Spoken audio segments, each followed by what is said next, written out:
Começo por agradecer ao Presidente da SPMS pelo convite que me foi formulado para estar presente no eHealth Summit 2021 e o meu propósito hoje é falar-vos da importância do papel das lideranças das organizações na cibersegurança das respectivas organizações. E começo por vos falar em alguns mitos relacionados com a cibersegurança que ainda existem na sociedade. Um deles é que os chefes, os líderes, dizem que não dependem das tecnologias para gerir a organização. Dependem sim da sua intuição, da sua experiência, mas não dependem muito das tecnologias. Outro mito, ainda mais perigoso, é pensarem que a cibersegurança é um assunto meramente tecnológico. Por isso, é um assunto do Departamento de IT e, se for resolvido pelo Departamento de Tecnologias da Informação, está bem resolvido. Um terceiro mito, que também aparece muito ainda nas nossas conversas, é que a minha organização está segura, tenho várias camadas de proteção e, por isso, sinto-me completamente à vontade. Mais problemático do que o mito é ainda, por vezes, ouvirmos dizer altos dirigentes das organizações, que a cibersegurança não é um investimento, é um gasto de dinheiro. E isso aí, quando tudo isto se conjuga, estamos numa situação de perigo.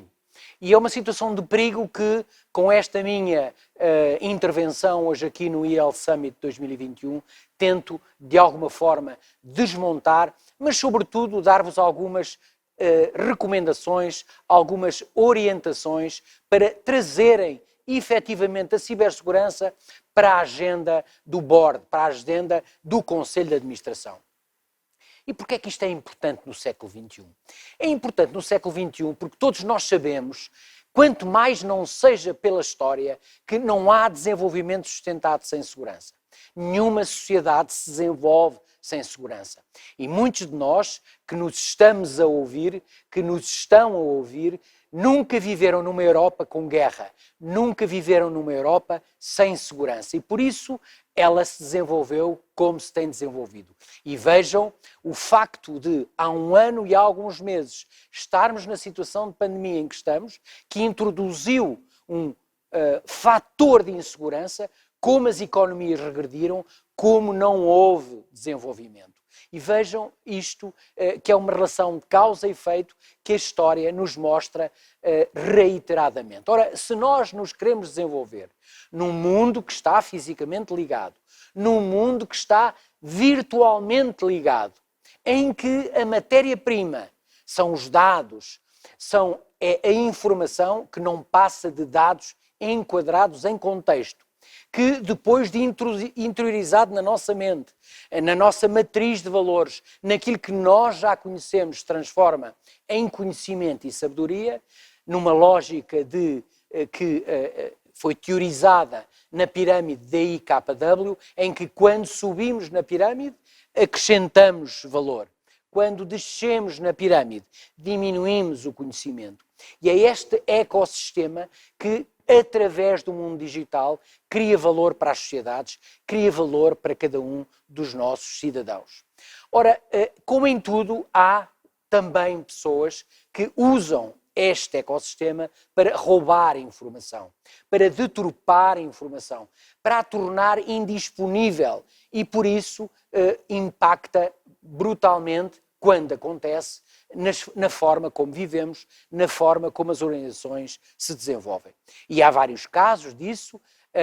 Um dos mais recentes foi a inserção de malware na cadeia logística, no já famoso problema do SolarWinds, através do qual pessoas e organizações que até cumpriam as boas normas, através da atualização atempada dos seus sistemas, estavam também a infectar os seus sistemas com malware que depois comprometia esses próprios sistemas. Mas, na semana passada, a República da Irlanda foi palco de um grande ciberataque precisamente no setor da saúde. E deixo-vos aqui neste slide 3 excertos de notícias de 3 órgãos de comunicação social, um dos quais a BBC, onde dava nota deste ataque, ataque esse que o próprio ministro da Saúde irlandês considera que foi o maior ciberataque que foi feito àquele país de que há a memória, com impacto muito significativo num setor que é tão importante para as nossas vidas e para a qualidade das nossas vidas. E por isso eu gostava também de vos dar nota de algumas estatísticas nacionais referidas precisamente ao último ano. Vejam aqui neste gráfico como o número de incidentes que são registados por nós no nosso CERT aumentou de declive a partir do princípio de 2019 e vejam também neste gráfico como o número de incidentes, gráfico esse que compara 2020 com 2019, o número de incidentes aumenta associado, correlacionado precisamente com os períodos de lockdown. Vejam ali precisamente entre fevereiro e maio e depois no regresso de férias outra vez e já temos números do primeiro trimestre deste ano e de facto o número de incidentes aumentou de forma muito significativa. Esses dados estão amplamente documentados no relatório do Observatório de Cibersegurança em Portugal, que foi publicado precisamente na semana passada, dedicado ao tema riscos e conflitos. Convido-vos a fazerem o download deste relatório e, no setor da saúde, pela primeira vez, este relatório tem no seu anexo 2 anexos ou páginas dedicadas a operadores de serviços essenciais, à luz da definição da diretiva NIS, sendo que tem uma parte inteiramente dedicada ao setor da saúde, que pode ser precisamente consultado pelas pessoas interessadas nesta área, ligadas ao setor da saúde. Por isso, meus senhores e minhas senhoras, o nosso propósito deve ser, com o incremento da maturidade em cibersegurança nas organizações, criar confiança nos públicos de interesse no mundo digital. As questões que me parecem que deviam ser colocadas no Conselho de Administração são essas que agora vos vou passar a mostrar e que são 6. A primeira é perguntarem ao vosso Conselho de Administração se a cibersegurança é considerada um pilar crucial da atividade corporativa. Por outras palavras, se os objetivos da cibersegurança na vossa organização estão alinhados com os objetivos estratégicos da mesma. Se fala uma linguagem de gestão, uma linguagem que os gestores das organizações compreendam, ou se fala ainda uma linguagem hermética fechada. Uma segunda pergunta é se existe um referencial doutrinário para a cibersegurança na vossa organização. E se não existe, convido-vos a fazerem o download do Quadro Nacional de Referência em Cibersegurança, que o Centro Nacional de Cibersegurança tem publicado no seu site, que, em conjunção com uma matriz de avaliação, vos pode servir precisamente de referência. Uma terceira pergunta é se existe ou não uma estrutura corporativa de governança para a cibersegurança. Se existe um CISO, um Chief Information Security Officer, que responda à alta direção perante os processos, as técnicas e os procedimentos que estão em curso na vossa organização para aumentar a maturidade em cibersegurança. Uma quarta e difícil pergunta de responder e também de desenvolver é se estão identificadas as joias da coroa informacionais. O que é isso? É o conjunto de informação que distingue inequivocamente a vossa organização de outra. É o conjunto de informação sem a qual a vossa organização não cumpre a vossa missão, não cumpre aquilo que está definido para cumprir. E para ela, esse conjunto de informação tem que ser identificado, têm que ser identificados os riscos e os planos de mitigação desses riscos também desenvolvidos e treinados, porque muitas vezes desenvolvem-se planos de mitigação de risco, mas depois não são treinados e quando têm que ser executados não funcionam. Uma quinta pergunta é qual é o nível de formação e de treino dos vossos trabalhadores na área da cibersegurança? Têm um plano de treino e de formação para esses colaboradores, para esses trabalhadores. Se não têm, visitem o site do centro e façam os cursos que lá estão. São cursos gratuitos, o Cidadão Ciberseguro, temos cursos gerais de cibersegurança regularmente e, portanto, inscrevam os vossos colaboradores precisamente nessas ações de formação. Sexta pergunta é se existe um objetivo estratégico no vosso plano estratégico que promova, que fomente a criação de uma cultura corporativa de segurança da informação. Recomendo que vocês tenham isso no vosso plano estratégico, porque isso dá foco, dá propósito e retorna resultados a médio e a curto prazo. Gostava de vos ainda falar de 10 ideias-chave, 10 princípios para a consideração dos líderes. São princípios identificados pelo World Economic Forum, que produz relatórios muito interessantes também nesta área sobre este tema.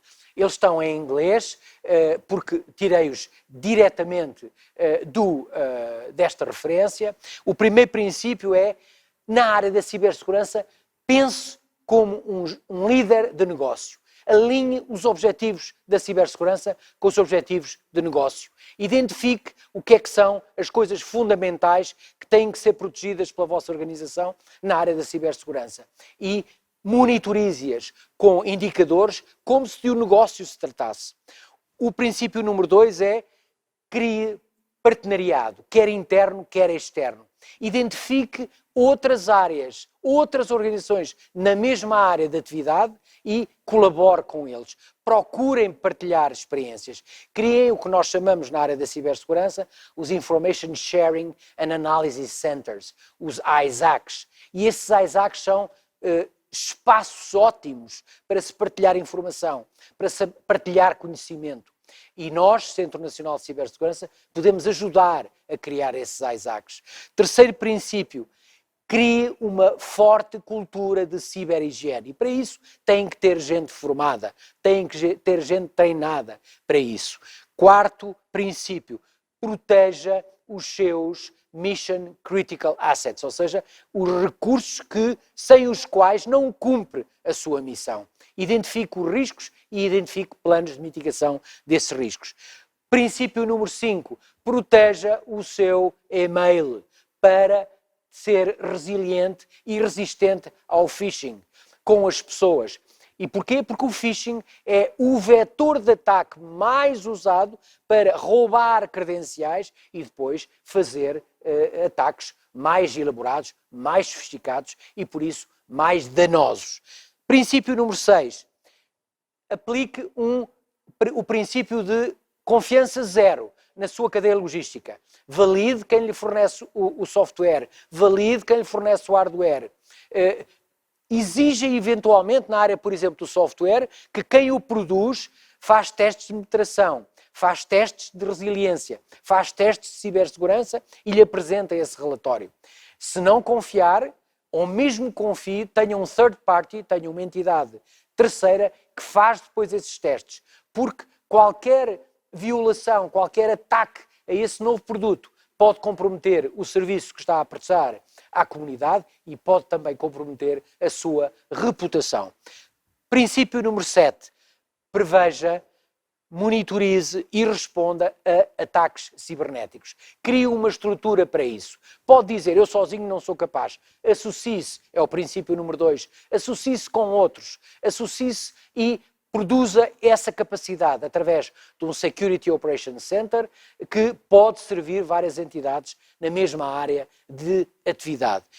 Princípio número 8. Desenvolva e pratique um plano de gestão de crises. O que acontece se cumpre esse serviço? Há entidades em Portugal que já o fazem, que criam exercícios e que depois treinam convosco esses exercícios como se de uma situação real se tratasse. O que me leva ao princípio número 9, que é construa um robusto sistema de recuperação de desastres, porque se for sujeito e sofrer um ciberataque, tem que ter um plano de recuperação. Tem que ter um plano de recuperação planeado, testado e treinado.